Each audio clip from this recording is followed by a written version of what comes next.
Hello दोस्तों, last class में हम लोग रेशियो प्रोपोर्शनल का टाइप 8 तक अभ्यास किए थे और आज हम लोग जो है टाइप 9 का क्वेश्चन अभ्यास करेंगे। और इसमें पहला प्रश्न है और इसमें जो क्वेश्चन है आय व्यय से रिलेटेड है ना। तो पहला प्रश्न है, एक व्यक्ति 12,250 रुपया प्रति माह कमाता है और उस महीने में वह 8,125 रुपया खर्च करता है, तो उसके द्वारा बचाई गई और खर्च की गई राशि का अनुपात क्या है। तो पहला प्रश्न तो काफ़ी सिंपल है। तो इस ईटो टाइप का जो है क्वेश्चन जो है, ये टाइप का जो क्वेश्चन मिलेगा इसमें इससे रिलेटेड मिलेगा आय बराबर खर्च प्लस बचत। आय बराबर खर्च प्लस बचत। कभी बचत का अनुपात पूछेगा, कभी आय का, कभी आय निकालने बोलेगा, कभी खर्च निकालने बोलेगा। इस तरह करके जो सिस्टम जो चलता है, जो हम लोग कमाते हैं उसमें खर्च करते हैं और बचत करते हैं, तो रटने का ज़रूरत ही नहीं। आय बराबर खर्च प्लस बचत। अब इसी से हम लोग इधर उधर करके फार्मूला बना सकते हैं। जैसे आय में से जो है खर्च को ही पार लेते आएंगे तो इधर बचेगा बचत। अगर आय में से बचत ही पार लेते आएंगे तो आय में बचत इधर आके माइनस हो जाएगा तो बचेगा खर्च। तो मेन यही याद रखना है कि इनकम बराबर एक्सपेंडिचर प्लस सेविंग। इनकम हो जाएगा, ये एक्सपेंडिचर हो जाएगा, ये सेविंग। आय बराबर खर्च प्लस बचत। इसी से इधर उधर करके ये दोनों तैयार किए हैं, ये दोनों। तो मेन आपको ये याद रखना है। अब देखिए, व्यक्ति जो है 12,250 रुपया कमाता है, 12,250 रुपया कमाता है और खर्च करता है 8125 रुपया, यानी 8,125 रुपया खर्च करता है। तो इसका बचत हो जाएगा, तो बचत बराबर हो जाएगा आय माइनस खर्च। आय माइनस खर्च बराबर बचत। तो खर्च है 8125 रुपया, तो इसमें बचत हो जाएगा 5। और ये इसमें तो क्या पूछा है? पूछा है बचत और खर्च का अनुपात। तो बचत और खर्च का अनुपात पूछा है। तो बचत इसका ये हो गया 4125 रुपया और खर्च है 8,125 रुपया। अब इसको कटा देंगे। 25 से भी कट रहा है, या कटाने में दिक्कत हो तो 5 से भी काट सकते हैं। 25 से काटेंगे तो जल्दी कट जाएगा। 25 से ये 8 चौक 32, या पहले एक बार 5 से कटा लेते हैं। 8 पंचे 40, 1 5 दूनी 10, 5 25। फिर ये 8 से 5 से 16 पंचे 80, 5 दूनी 10, 5 25। अब 25 से जल्दी कट जाएगा। 16 चौके 64, 65 बार में 25 से कटेगा ये 65 बार में। और 25 से 8 चौक 32, 33 बार में कटेगा। अब नहीं कटेगा। 33 अनुपात 65 इसका बचत और खर्च का अनुपात हो जाएगा। तो ये काफ़ी सिंपल प्रश्न था। सेकेंड नंबर प्रश्न है, पी और क्यू के आय का अनुपात 3:4 है, उसके व्यय का अनुपात 2:3 है, तो प्रत्येक 6,000 रुपया बचाता है, तो पी की आय क्या है? अच्छा प्रश्न है। 3 नंबर जो है 2 नंबर प्रश्न।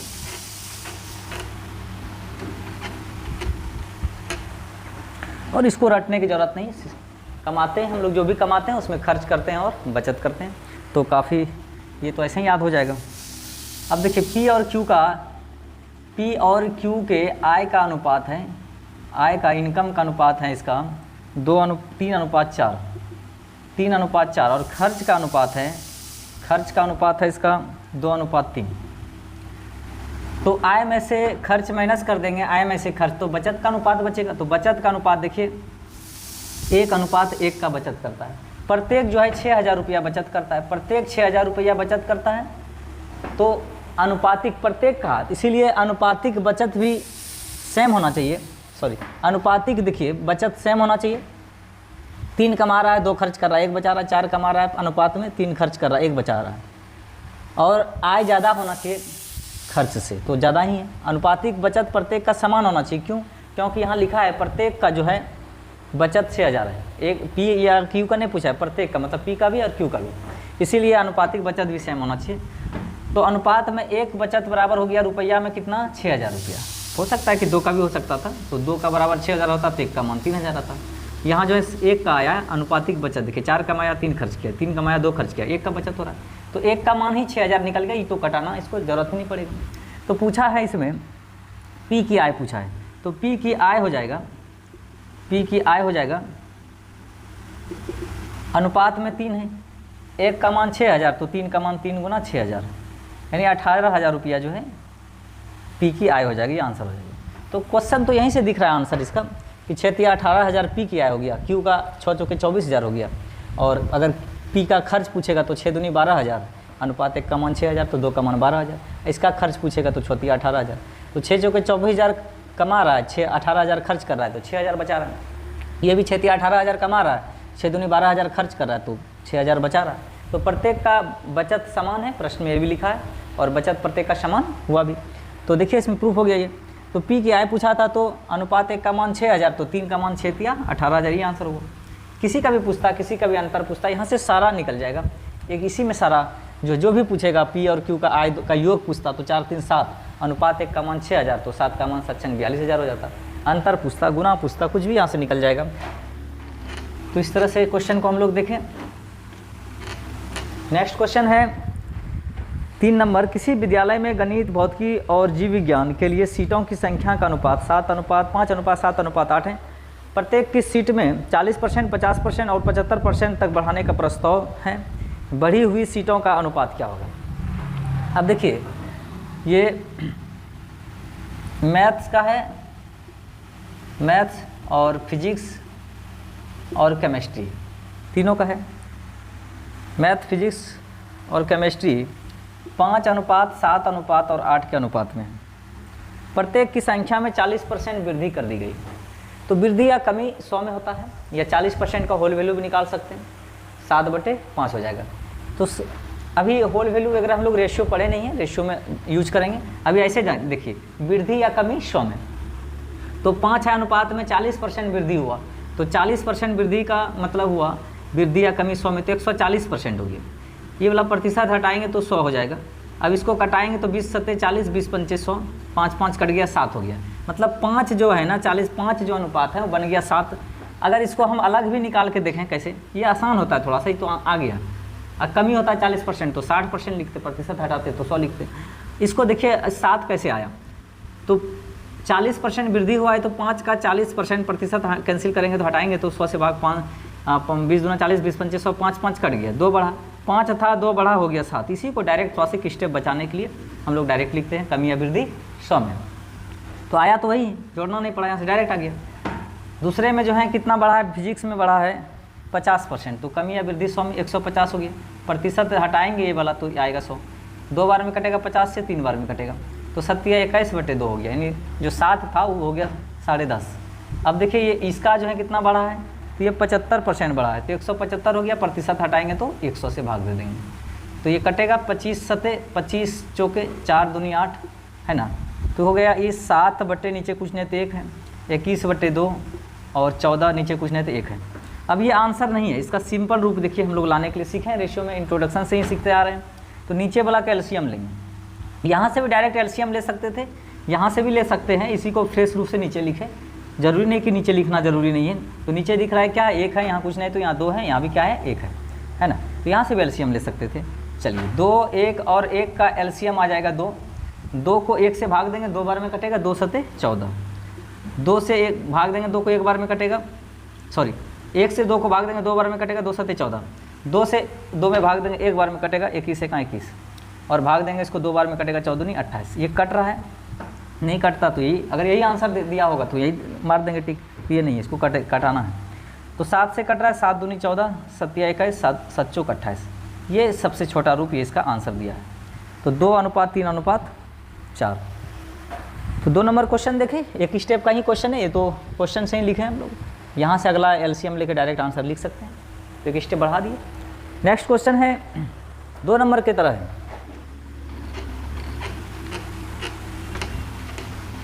इस टाइप से भी एक क्वेश्चन आपको मिलते रहेगा एग्जाम में, किसी न किसी एग्जाम में मिलते रहेगा।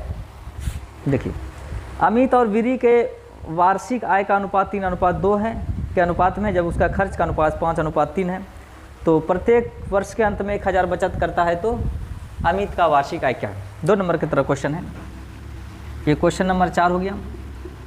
अमित और वीरी है, अमित और वीरी है, इसके आय का अनुपात है 5:3, सॉरी 3:2, ये आय का अनुपात है इसका, और खर्च का अनुपात है, खर्च का अनुपात है इसका 5:3, जो कि असंभव है। 3 कमाना 2 5 खर्च करना संभव है क्या? नहीं, तो माइनस में चला जाएगा ये।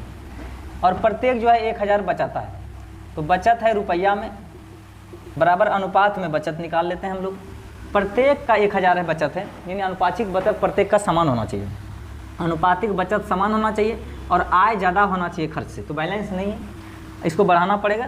तो रेशियो में हम लोग 2 से 3 से 4 से जिससे भी चाहे गुना कर सकते हैं, लेकिन दोनों में गुना होगा जब भी होगा। तो 2 से अगर गुना करते हैं 2 दूनी 4, 2 तिया 6, तो बैलेंस भी हो गया। देखिए 6 कमा रहा है, 5 खर्च कर रहा है, 1 बचा रहा है, 4 कमा रहा है, 3 खर्च कर रहा है, 1 बचा रहा है। अनुपातिक बचत भी सेम हो गया और अनुपातिक बचत भी सेम हुआ, और ऐसा संभव भी है, प्रत्येक का 1000 बचत है। जरूरी नहीं कि अनुपात में बचत 1 का ही होता, 2 का भी होता तो 1000, तो अनुपात 1 का मान 500 निकलता। जो भी आया इसमें अनुपातिक बचत सेम हो गया, अनुपात 1 का बचत हो रहा है, तो अनुपात में प्रत्येक का बचत 1 का हो रहा है, तो रुपया में प्रत्येक 1000 बचा रहा है, तो अनुपात में बचत बराबर रुपया में बचत, तो अनुपात 1 का मान निकल गया। अब जो भी पूछा यहाँ से अमित का पूछा है, तो अमित की आय हो जाएगा, अमित की आय, तो अनुपात में कितना है, अनुपात में 6 है, 1 का मान 1000, तो 6 का मान 6000।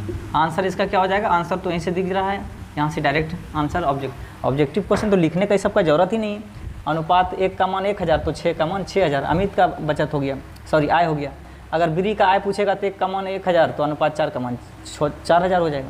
खर्च पूछेगा अमित का तो 5000 हो जाएगा, इसका खर्च पूछेगा तो 1 का मान 1000 है, तो 3 का मान 3000 हो जाएगा। तो 4000 कमा रहा है, 3000 खर्च कर रहा है, तो 1000 बचा रहा है, 6000 कमा रहा है, 5000 खर्च कर रहा है, तो 1000 बचा रहा है। प्रूफ भी हो गया क्वेश्चन। तो अमित का पूछा था, तो आंसर क्या हो जाएगा, 6000। नेक्स्ट क्वेश्चन है, इसमें सारा क्वेश्चन आपको आय और व्यय से रिलेटेड मिलेगा। टाइप 9 का 5 नंबर क्वेश्चन है, ये तो याद हो गया होगा, इसको मिटा देते हैं। अब देखिए क्वेश्चन है, अच्छा क्वेश्चन है 5 नंबर, ए और बी की आय का अनुपात 5:3 है, ए बी तथा सी के खर्च का अनुपात 8:5:2 है। यदि सी 2000 रुपये खर्च करता है और बी 700 रुपये बचत करता है, तो ए का बचत क्या है। ये क्वेश्चन थोड़ा सा स्टैंडर्ड है, अच्छा क्वेश्चन है। अब देखिए ए और बी के आय का अनुपात दिया हुआ है, आय का अनुपात है, और खर्च का भी अनुपात दिया हुआ है, ए बी सी के दिया हुआ है। ए बी सी के खर्च का अनुपात है 8:5:2, और सी का खर्च दिया और बी का बचत दिया है। बी का बचत है, बी का बचत दिया हुआ है 700 रुपया, सी का खर्च मालूम है, सी का खर्च है, सी का खर्च 2000 रुपया में दिया हुआ है, तो सी के खर्च के यही एक लिंक दिया हुआ है, तो सी के खर्च के पता है तो ये सबका भी खर्च पता हो जाएगा। अब ये अनुपात में कितना है, सी का खर्च अनुपात में 2 है, अनुपात 2 का मान है 2000, तो अनुपात 1 का मान हो जाएगा 1000 हो जाएगा।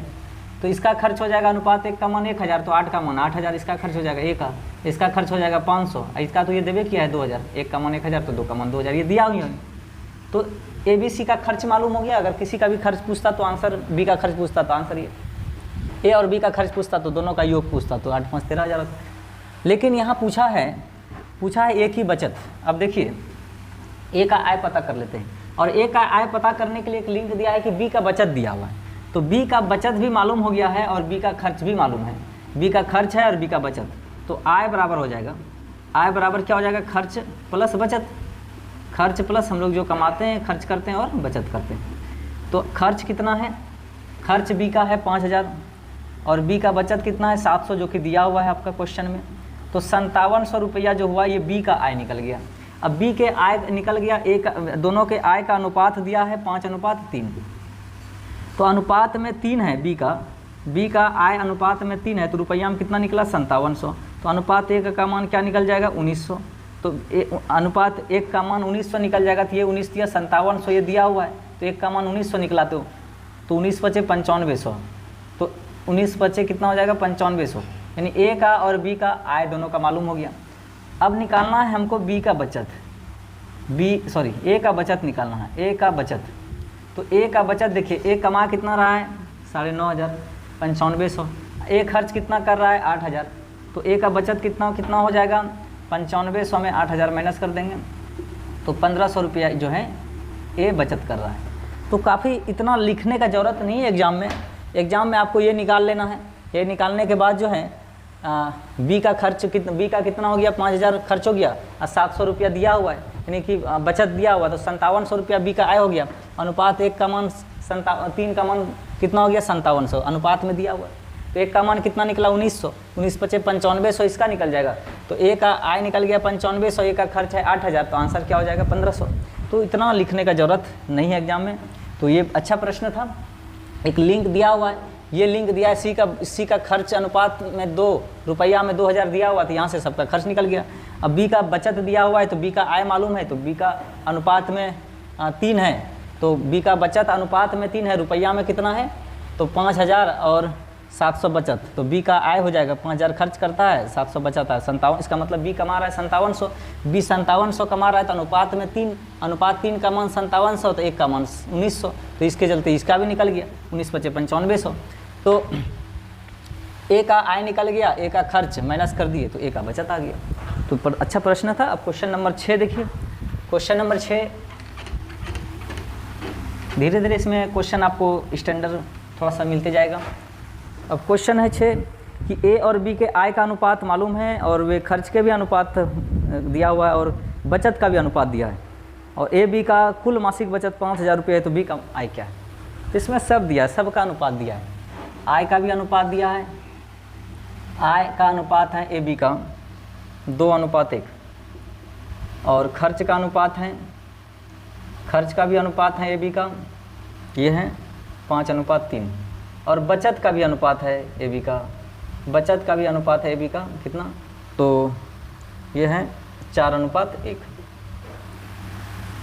अब जो है दोनों मिलकर 5000 रुपया बचत करता है, यही एक लिंक दिया है, दोनों मिलकर रुपया में 5000 रुपया बचत करता है, तो अनुपात में मिलाकर 5 बराबर 5000 लिखेंगे। और अगर बी का बचत 5000 रहता तो अनुपात 1 बराबर 5000 लिखते, अगर ए का बचत 5000 रहता तो अनुपात 4 बराबर 5000 लिखते। यहाँ दोनों मिला के हैं, तो दोनों मिला के अनुपातिक बचत हो गया, अनुपात में 4 1 5 बराबर रुपया में 5000, तो अनुपात 1 का मान 1000 रुपया बचत हुआ, तो ये हो जाएगा 4000, 4 है तो ये अनुपात 1 है तो 1000। अब ए और बी का बचत पता हो गया, ए का बचत है 4000, बी का बचत है 100। अब हमको निकालना है बी का बचत निकालना है, बी का आय निकालना है, तो इसको x मान लेते हैं, गुना करने का नौबत पड़े तो। अब देखिए इसको x मान लेते हैं दोनों का, तो ये हो गया मैथमेटिकल फॉर्म हो जाएगा ये 2x/x या x/2x, जो भी लिखना है उससे कोई दिक्कत की बात नहीं। अब देखिए इसमें तो ये ध्यान देना है कि अगर हम इसको पलट के लिखें तो ये मान किसका है, ये ए का है, ये मान किसका है बी का, तो यही वाला ऊपर होगा, ऊपर वाला नीचे हो जाएगा, यहाँ पे पलट के लिखना पड़ेगा। अब ये क्या है, आय है, ए और बी का आय है, क्या है आय, तो ए और बी के आय में से बचत मालूम है, बचत माइनस कर देंगे, ए का भी बचत और बी का भी बचत, दोनों का बचत मालूम है, तो क्या बचेगा खर्च, तो खर्च को मैथमेटिकल फॉर्म में कैसे लिखेंगे 5/3। ए और बी के आय में से आय माइनस बचत बराबर खर्च, तो आय दोनों का क्या हो गया ये मैथमेटिकल फॉर्म, इसमें से बचत दोनों का माइनस कर दिए, ए का बचत कितना है 4000, बी का 1000 है, तो माइनस करने के बाद जो बचा बराबर क्या खर्च का अनुपात में दिया हुआ। अब यहाँ से क्रॉस मल्टीप्लाई करके 3 दूना 6x माइनस 4 दिया 12000 बराबर ये हो जाएगा 5x माइनस 5000। तो इसको इधर ले आएंगे तो 6x में 5x घटाएंगे तो x बचेगा, इसको उधर ले जाएंगे तो 12000 प्लस में हो जाएगा, तो 12000 में 5000 घट जाएगा तो 7000, तो 7000 x का मान निकला। तो क्या पूछा है बी का आय पूछा है, तो बी का आय x है तो x का मान 7000, यानी कि बी का आय हो जाएगा क्या है x का मान क्या निकला 7000, तो यही आंसर हो जाएगा। एक आय पूछता तो 7 दूनी 14000, बचत अगर इस लोगों का किसी का पूछता तो निकालेंगे। तो इस तरह से क्वेश्चन बनाएंगे हम लोग। और लास्ट क्वेश्चन जो है एक बार फिर से इसको देखिए, दोनों का आय का अनुपात दिया है, खर्च का भी दिया है, बचत का भी दिया है, और दोनों का बचत 5000 था, इसलिए दोनों को जोड़े अनुपात में, अनुपात 1 का मान निकालिए, अलग अलग कर दिए इसको, तो इसको x मान लिए, गुना करने का नौबत पड़ रहा है, तो x माने मैथमेटिकल फॉर्म इसको ऐसे लिखें, आय में से ए का आय में से ए का खर्च घटा दिए, ए का आय में से ए का बचत घटा दिए, बी का आय में से बी का बचत घटा दिए, तो बचा क्या खर्च का अनुपात ए और बी का ये हो गया, ये ए है ये बी है, और इसको सॉल्व करके x का मान निकाले, x जो निकला वो बी का आय ही निकला। एक आय पूछता तो 7 दूनी 14000 होता है, और दोनों को फिर 7000 और 14000 कटाएंगे तो यही आएगा, प्रूफ हो जाएगा। तो इस तरह से क्वेश्चन हम लोग क्वेश्चन नंबर था ये 6 नंबर क्वेश्चन को देखें हम लोग। अच्छा प्रश्न है, और एक प्रश्न है इसमें आय व्यय से रिलेटेड। अब तो ये बिल्कुल फार्मूला याद हो गया होगा, रटना ही नहीं है। राम और श्याम के आय का अनुपात है 7 नंबर, राम और श्याम के आय का अनुपात है 7:17। 7:17 आय का अनुपात है। और श्याम और मोहन का इसका आय का अनुपात है 7:17। तो कहा कि राम की आय 490 रुपया है। सोहन इसमें नहीं होगा, सोहन का चर्चा ही नहीं है कहीं। सोहन नहीं है, मोहन है, सोहन को काट के मोहन कर लेना। तो मोहन की आय क्या है? तो मोहन की आय पूछा है, ये क्वेश्चन है, इसका आय पूछा है। अब देखिए अभी ये बैलेंस नहीं है, श्याम 2 जगह है, श्याम का मान यहाँ कितना है 17 है, यहाँ 7 है, तो बैलेंस नहीं। बैलेंसिंग करने के लिए हम लोग सीखे हैं बैलेंसिंग ऑफ रेशियो। अब देखिए क्या करना है, कुछ नहीं जानते हैं तो सबसे आसान तरीका जो भी कॉमन है, इसके पास 17 इसमें 17 से गुना कर दीजिए, इसके पास 7 है इसमें 7 से गुना कर दीजिए। तो 17 से इसमें इसके पास 7 है, 7 से गुना करेंगे, 17 7 19 से 7 से गुना करेंगे तो 119 हो जाएगा। और 7 7 49 और इसके पास 17 है तो 17 से गुना करेंगे तो 17 गुना 17 289 हो जाएगा। और 17 7 19 119। अब अनुपातिक देखिए दोनों सेम हो गया। अब यहाँ से राम का ये मान ले सकते हैं, पहले नहीं ले सकते थे, अब ले सकते हैं ये राम का मान। तो राम जो है अनुपात में कितना है 49 और रुपया में 490 रुपया दिया हुआ है। तो अनुपात 1 का मान कितना निकला 10। तो पूछा है सोहन का, तो अनुपात में कितना है 289। तो 289 है, 1 का मान 10 निकला तो 289 का मान कितना हो जाएगा 289 गुना 10, यानी 2890 रुपया जो है गुना करेंगे तो ये मोहन की आय हो जाएगा। ये इसका आंसर हो जाएगा। तो इस तरह से हम लोग आय व्यय से रिलेटेड क्वेश्चन देखे इस टाइप में। ज़्यादा क्वेश्चन इसमें नहीं दिए हम, वही आय बराबर खर्च प्लस बचत से ही इधर उधर करके क्वेश्चन निकाला जाता है, इस तरह प्रश्न पूछे तो। और टाइप 10 जो है ये भी काफ़ी आसान टाइप है, ये 10 मिनट में निकलने वाला टाइप है।